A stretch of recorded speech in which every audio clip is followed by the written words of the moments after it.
Chapter 11. A midnight episode. The weather out of doors was in tune with my frame of mind. I was in a deuce of a temper, and it was a deuce of a night. A keen northeast wind, warranted to take the skin right off you, was playing catch-who-catch-can with intermittent gusts of blinding rain.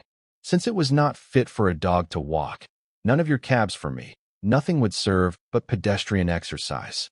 So I had it. I went down Park Lane, and the wind and rain went with me. Also, thoughts of Dora Grayling. What a bounder I had been, and was. If there is anything in worse taste than to book a lady for a dance, and then to leave her in the lurch, I should like to know what that thing is. When found, it ought to be made a note of.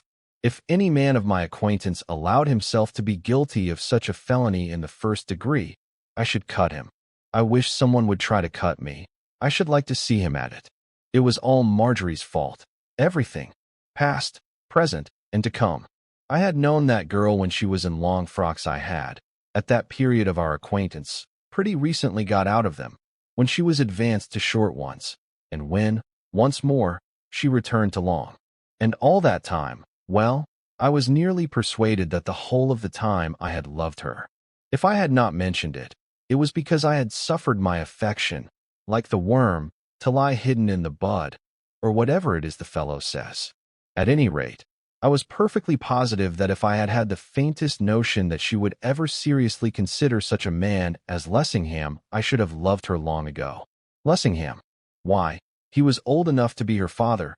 At least he was a good many years older than I was. And a wretched radical. It is true that on certain points I, also, am what some people would call a radical, but not a radical of the kind he is. Thank heaven, no.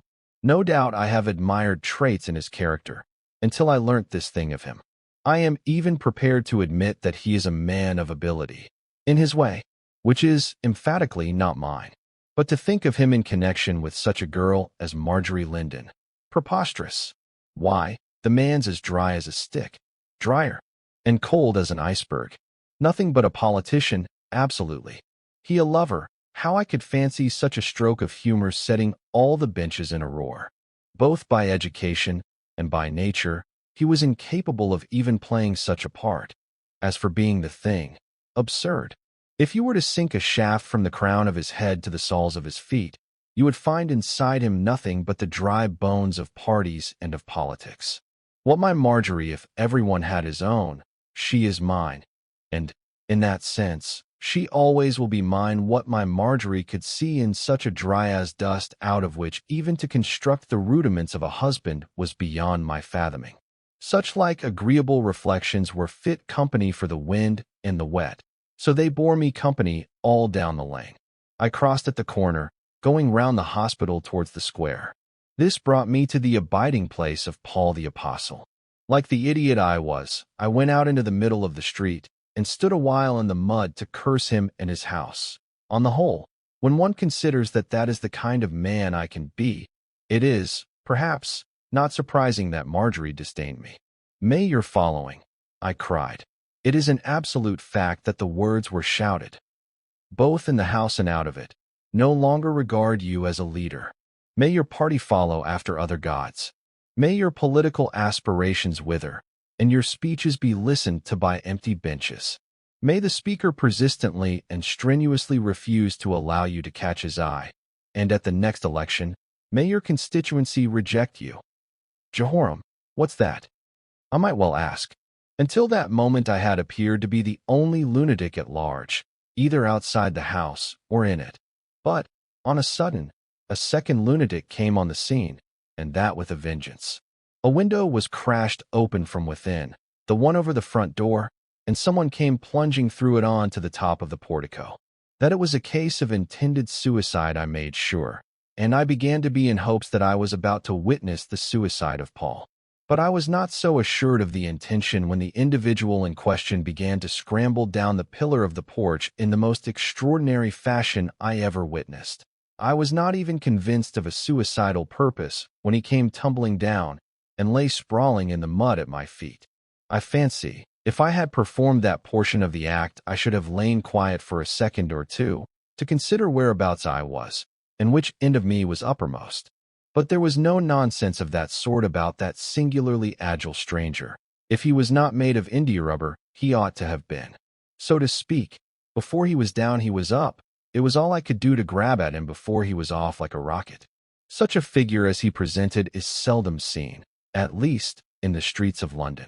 What he had done with the rest of his apparel, I am not in a position to say.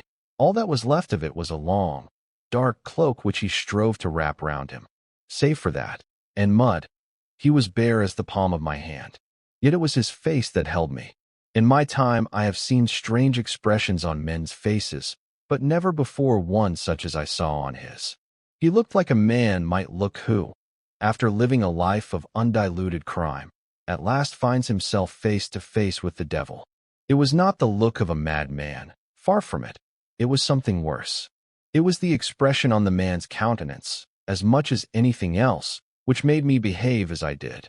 I said something to him, some nonsense, I know not what. He regarded me with a silence which was supernatural. I spoke to him again. Not a word issued from those rigid lips. There was not a tremor of those awful eyes which I was tolerably convinced saw something which I had never seen or ever should. Then I took my hand from off his shoulder and let him go. I know not why. I did. He had remained as motionless as a statue while I held him. Indeed, for any evidence of life he gave, he might have been a statue. But when my grasp was loosed, how he ran! He had turned the corner and was out of sight before I could say, "How do?" It was only then, when he had gone, and I had realized the extra double express flash of lightning rate at which he had taken his departure, that it occurred to me of what an extremely sensible act I had been guilty in letting him go at all. Here was an individual who had been committing burglary, or something very like it, in the house of a budding cabinet minister, and who had tumbled plump into my arms, so that all I had to do was to call a policeman and get him caught.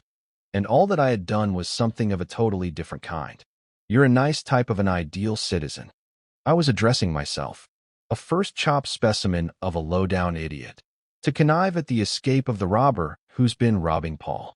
Since you've let the villain go, the least you can do is to leave a card on the apostle and inquire how he's feeling.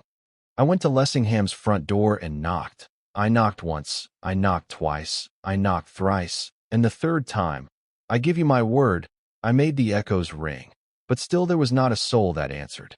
If this is a case of a 7 or 70-fold murder, and the gentleman in the cloak has made a fair clearance of every living creature the house contains, perhaps it's just as well I've chanced upon the scene. Still, I do think that one of the corpses might get up to answer the door. If it is possible to make noise enough to waken the dead, you bet I'm on to it. And I punished that knocker, until I warrant the pounding I gave it was audible on the other side of Green Park. And, at last, I woke the dead, or, rather, I roused Matthews to a consciousness that something was going on. Opening the door about 6 inches, through the interstice he protruded his ancient nose. "Who's there?" "Nothing, my dear sir, nothing and no one. It must have been your vigorous imagination which induced you to suppose that there was. You let it run away with you."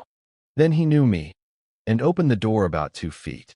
"Oh, it's you, Mr. Atherton. I beg your pardon, sir. I thought it might have been the police." "What then? Do you stand in terror of the minions of the law? At last? A most discreet servant, Matthews, just the fellow for a budding cabinet minister." He glanced over his shoulder. I had suspected the presence of a colleague at his back. Now I was assured. He put his hand up to his mouth, and I thought how exceedingly discreet he looked, in his trousers and his stockinged feet, and with his hair all rumpled, and his braces dangling behind, and his nightshirt creased. "Well, sir, I have received instructions not to admit the police." "The deuce you have." "From whom?" Coughing behind his hand, leaning forward, he addressed me with an air which was flatteringly confidential. "From Mr. Lessingham, sir." Possibly Mr. Lessingham is not aware that a robbery has been committed on his premises, that the burglar has just come out of his drawing-room window with a hop, skip, and a jump, bounded out of the window like a tennis ball, flashed round the corner like a rocket. Again Matthews glanced over his shoulder, as if not clear which way discretion lay, whether fore or aft. "Thank you, sir. I believe that Mr. Lessingham is aware of something of the kind. He seemed to come to a sudden resolution, dropping his voice to a whisper. The fact is, sir, that I fancy Mr. Lessingham's a good deal upset. Upset? I stared at him. There was something in his manner I did not understand. What do you mean by upset? Has the scoundrel attempted violence? Who's there? The voice was Lessingham's, calling to Matthews from the staircase, though, for an instant, I hardly recognized it. It was so curiously petulant. Pushing past Matthews, I stepped into the hall. A young man, I suppose a footman, in the same undress as Matthews, was holding a candle. It seemed the only light about the place. By its glimmer, I perceived Lessingham standing halfway up the stairs. He was in full war paint, as he is not the sort of man who dresses for the house. I took it that he had been mixing pleasure with business. It's I, Lessingham, Atherton. Do you know that a fellow has jumped out of your drawing-room window? It was a second or two before he answered. When he did, his voice had lost its petulance. Has he escaped? Clean. He's a mile away by now. It seemed to me that in his tone, when he spoke again, there was a note of relief. I wondered if he had. Poor fellow. More sinned against than sinning. Take my advice, Atherton, and keep out of politics. They bring you into contact with all the lunatics at large. Good night. I am much obliged to you for knocking us up. Matthews shut the door. Tolerably cool, on my honor. A man who brings news big with the fate of Rome does not expect to receive such treatment. He expects to be listened to with deference, and to hear all that there is to hear, and not to be sent to the right about before he has had a chance of really opening his lips. Before I knew it, almost, the door was shut, and I was on the doorstep. Confound the apostle's impudence. Next time he might have his house burnt down in him in it, before I took the trouble to touch his dirty knocker. What did he mean by his allusion to lunatics in politics? Did he think to fool me?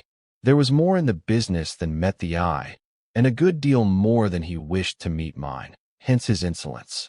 The creature, what Marjorie Linden could see in such an opusculum surpassed my comprehension, especially when there was a man of my sort walking about, who adored the very ground she trod upon.